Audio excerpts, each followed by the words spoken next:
flex offense and a flex defense. It's going to be a good one at Memorial Stadium Saturday. You are Locked On Huskers, your daily podcast on the Nebraska Cornhuskers, part of the Locked On Podcast Network, your team every day.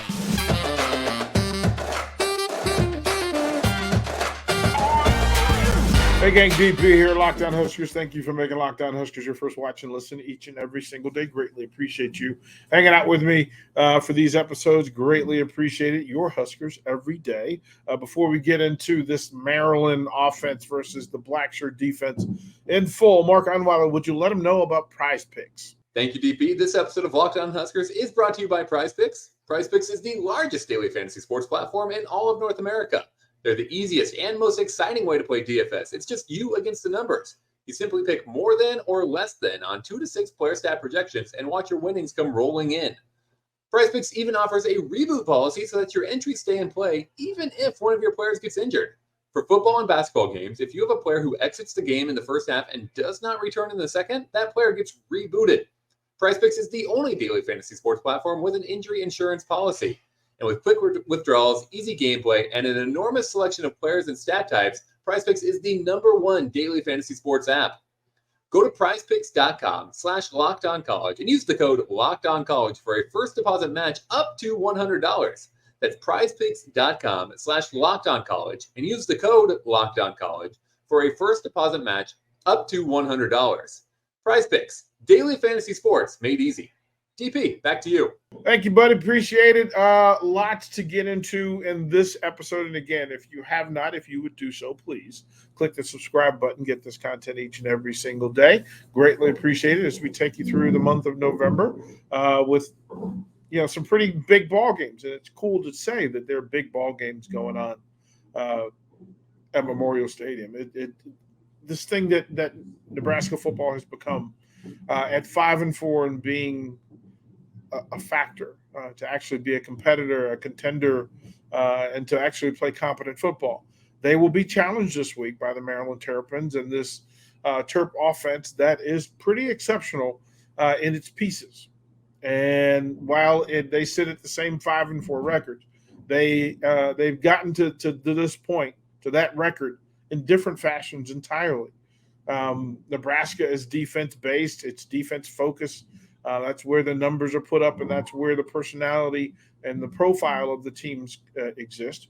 While Maryland is an offensive team, it's a juggernaut in its ability to put up yardage, putting up 30 points a game. So I wanted to spend some time in this one talking about Taulia Tagovailoa and this Terps offense and the Blackshirt defense and what they tend to do with each other, against each other in those situations.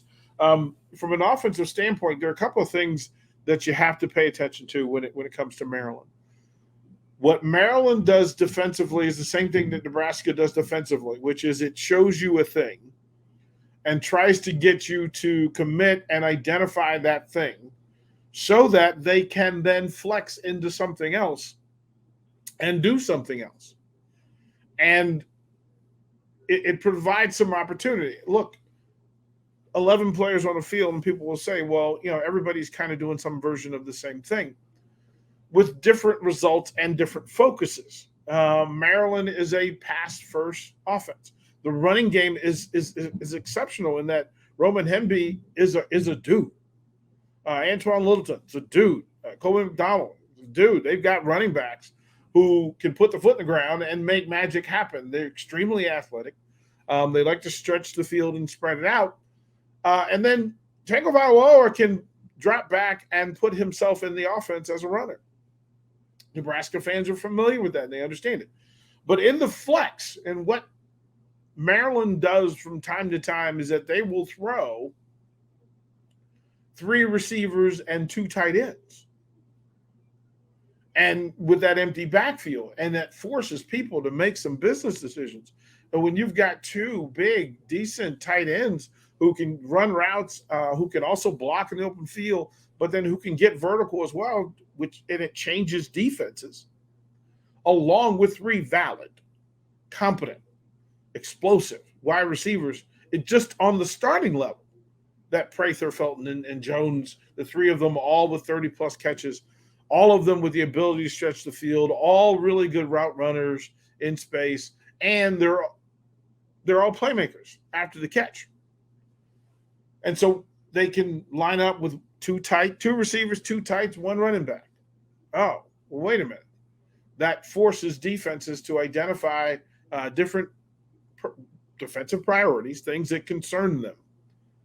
And then to figure out how to get pressure, whether to apply pressure to Tagovailoa in the passing game, or to sit back and just to keep him in confined space. Death by 1,000 paper cuts, or do you take the chance that something explosive can happen? They will flex this thing. They will come out with three receivers, one tight end, one running back. They will come out with three tight ends. And their ability to do that, three tight ends, they'll come up with one receiver and a running back, just to see if you'll resist being leaned on for an entire drive or two, and then they will change priority and focus points from drive to drive. As a matter of fact, within the possession, the Maryland offense from 20 yard line to 20-yard line is, I'm going to stretch you and stretch you and stretch you and hope that you break. And then getting into the red zone and then trying to figure out, okay, now from here, what will this defense try to take away? Because we will take advantage of anything else. So if the focus is three small defensive backs against these three receivers, then sometimes you're going to go to tight ends that are probably better in the passing game than the linebackers and safeties defending them. You know, spreading it out and sending three verts on the receivers to get defenders out of it and to hold safeties.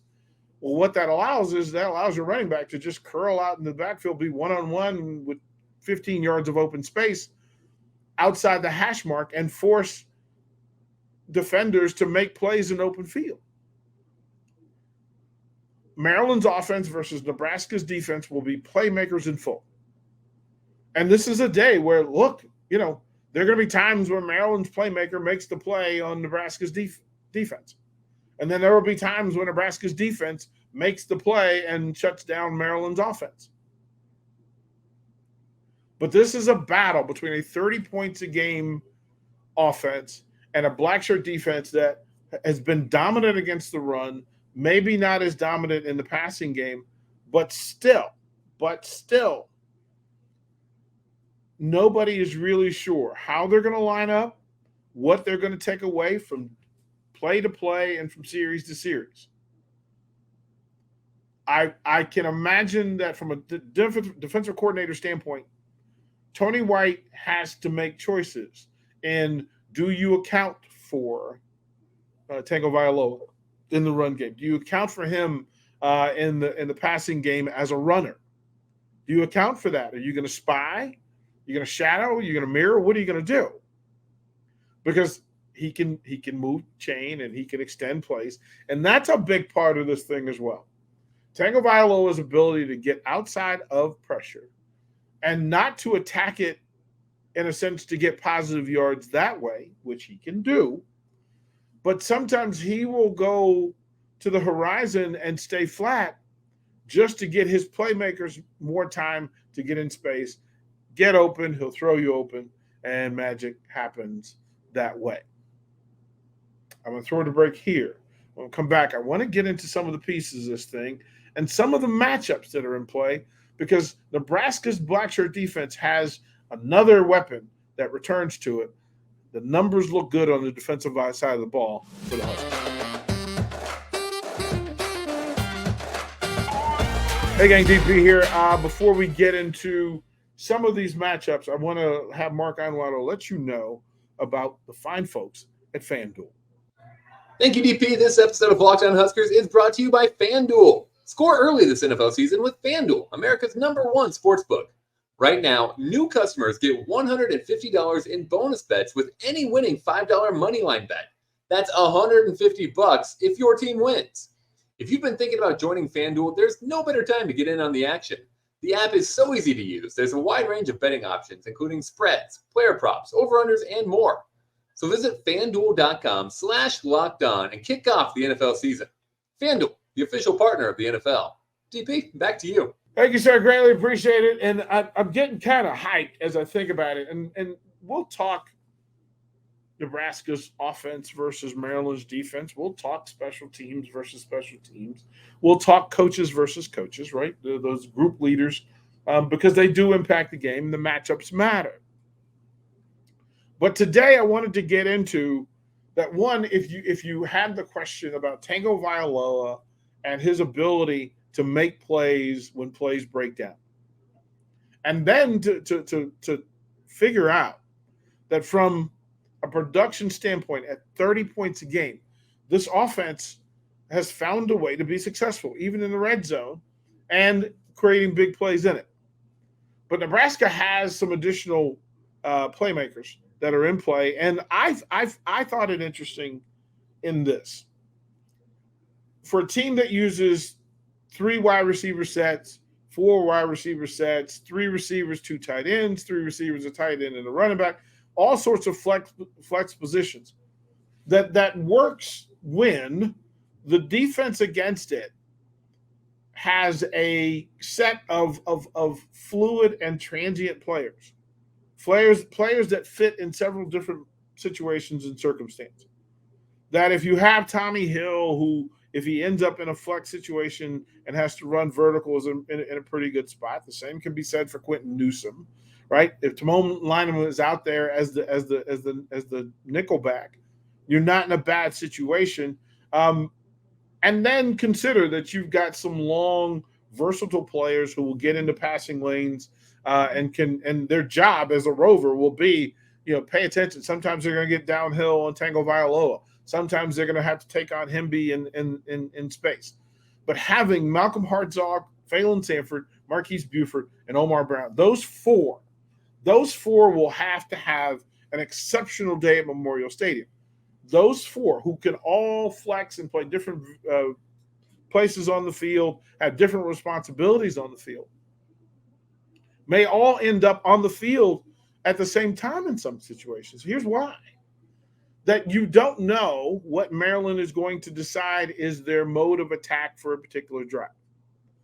And if Maryland gets behind, they're going to put more playmakers on the field, which means Nebraska probably will have to make some adjustments. If Maryland decides to go to its run game and lean, then those playmakers have to become defensively. They have to become run stoppers and run fit players, which they're fully capable of doing, and they've done with some level of success this season. But don't be surprised in seeing Hartzog, Brown, Sanford, Buford in different combinations. And here's the thing, Maryland has zero issue and fear with throwing the ball 40 times. So the route coverage over the course of a game wears on defensive backs.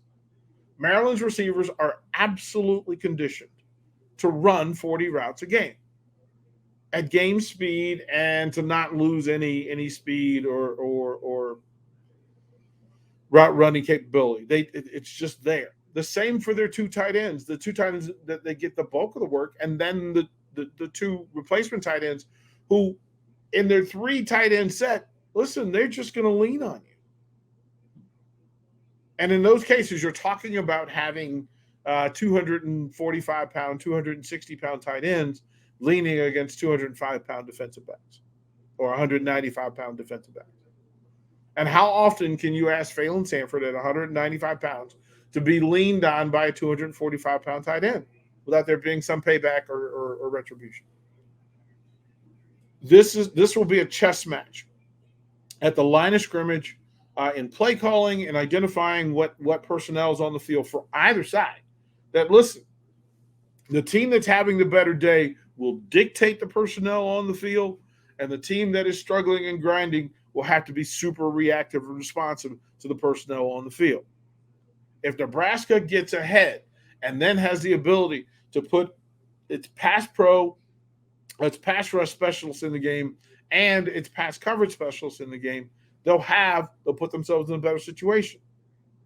If Maryland is willing to say, you know what, we're going to go with 3 tight ends and 1 receiver, and we're just going to lean on you.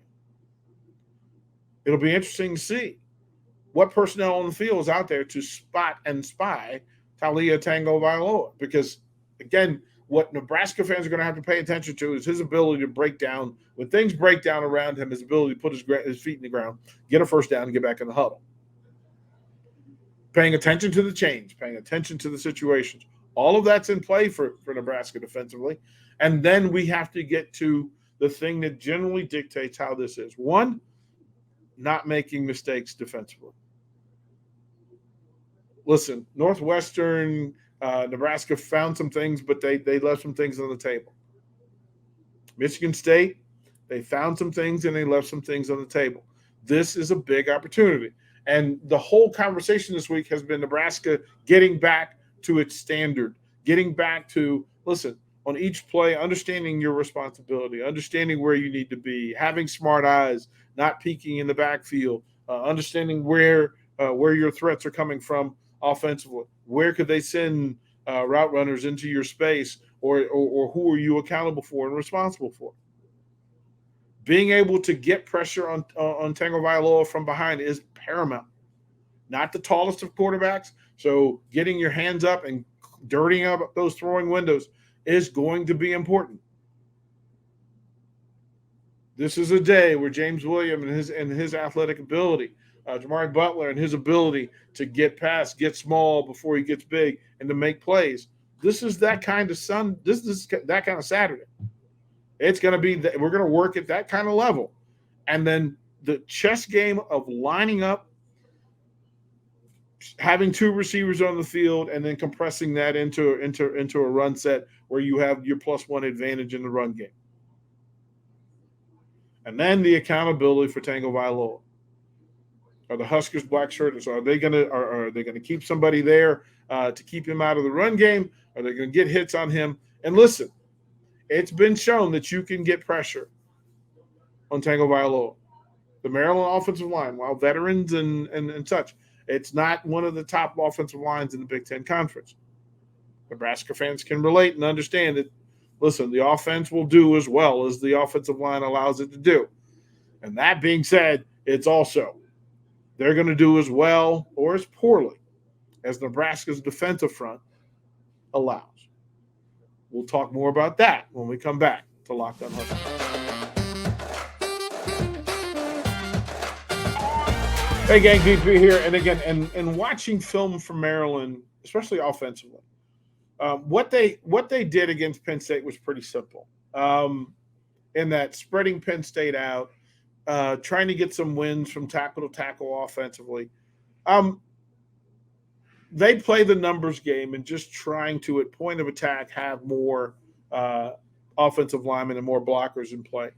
And then to get their playmakers into open space with the assumption and the feeling that their playmakers are going to be better than the defenders that they are defended by play to play.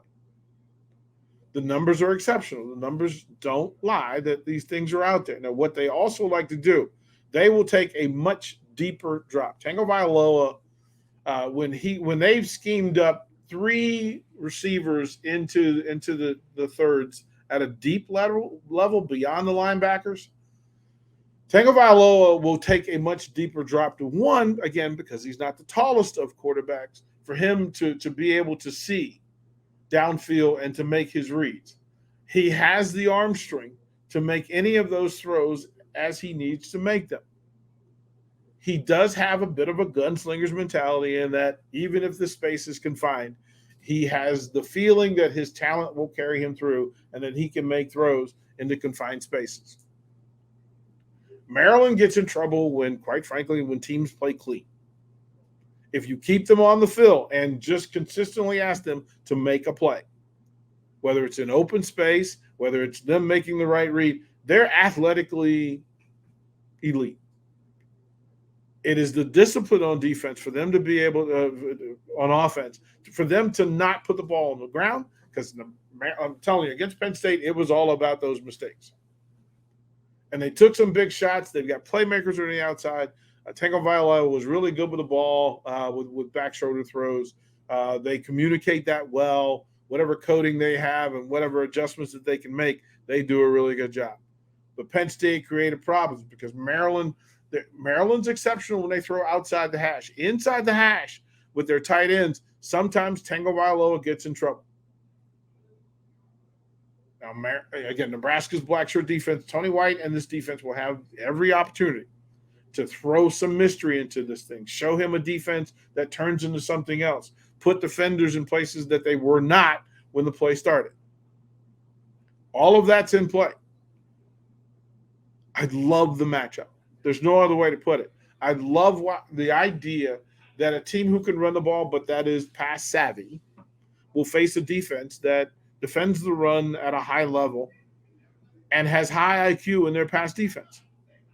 And if they can get pressure on Tagovailoa, if the interior three are getting the work done, and then if you can free up the Rovers to get some additional pressure, late pressure on Tagovailoa, dirty up those throwing windows. Again, for small quarterbacks, dirty the window. Make it difficult for him just to get the ball out of his hands. And then to understand when the deep drop is in, it is big ball time. Oh, you got to get home. You have to get home on Tagovailoa. He's got the arm strength, and he's got playmakers on the outside who can make plays on the game. Again, Prather, Felton, Jones, all 30-plus catch guys, all averaging in double digits in yards per catch. Roman Hemby can be a problem in the passing game. Colby McDonald. They've got some folks. And through all of what we're trying to do from day to day and week to week, Nebraska has that other opportunity, an opportunity for them to change the conversation by going 1-0 against Maryland and putting up their 6th win of the season. It's a big Saturday in Lincoln, Nebraska. There's no question about it. Big opportunity. It's a big weekend for Maryland as well. 2 5-4 teams will meet at Memorial Stadium. One of them will have bowl eligibility when they leave, and the other will have more questions. All of that is true. I'm DP. Thanks for making Locked On Huskers your first watch and listen each and every single day. Greatly appreciate you hanging out with me. We'll close with the 3 words that we love so much. Go Big Red.